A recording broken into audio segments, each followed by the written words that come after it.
মধ্যপ্রাচ্যে Iran, Israel ও যুক্তরাষ্ট্রের মধ্যে চলমান তীব্র উত্তেজনা ও সংঘাতময় পরিস্থিতির প্রভাব পড়েছে সমুদ্রপথে পণ্য পরিবহনে। কৌশলগতভাবে গুরুত্বপূর্ণ হরমুজ প্রণালীতে ইরান কড়াকড়ি আরোপ করায় বাংলাদেশি পতাকাবাহী জাহাজ বাংলার জয়যাত্রা আটকা পড়েছে। তবে কি ইসলামিক বিপ্লবী গার্ড কোর IRGC ও ইরানি নৌবাহিনীর বিশেষ অনুমতি না থাকায় জাহাজটি প্রণালীটি অতিক্রম করতে পারছে না?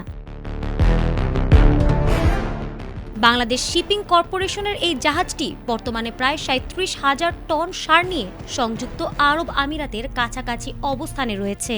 সংযুক্ত আরব আমিরাতের শারজাহ থেকে রওনা হয়ে জাহাজটির দক্ষিণ আফ্রিকার কেপটাউন ও ডারবান বন্দরে যাওয়ার কথা ছিল, কিন্তু ২ দফা চেষ্টা করেও ইরানি কর্তৃপক্ষের অনুমতি না পাওয়ায় জাহাজটি গন্তব্যে পৌঁছাতে পারছে না। শুধু বাংলাদেশি জাহাজই নয়, একই কারণে একটি বিদেশি পতাকাবাহী তেলবাহী জাহাজও বাংলাদেশে আসতে গিয়ে বাধার সম্মুখীন হয়েছে।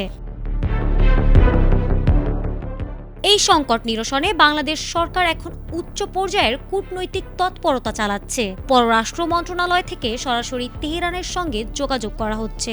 সম্প্রতি তুরস্কে অনুষ্ঠিত এক বৈঠকে বাংলাদেশের পররাষ্ট্রমন্ত্রী ইরানের উপপররাষ্ট্রমন্ত্রীর সঙ্গে বিষয়টি নিয়ে আলোচনা করেছেন এবং জাহাজটির নিরাপদ চলাচলের জন্য বিশেষ অনুরোধও জানিয়েছেন।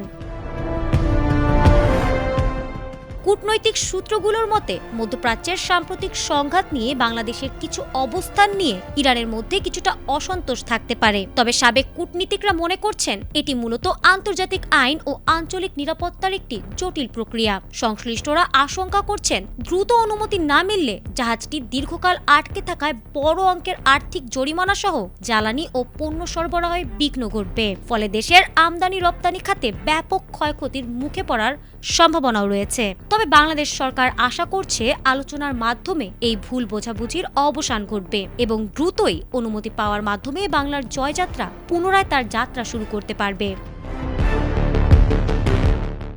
ফারহানা হক, ATN বাংলা।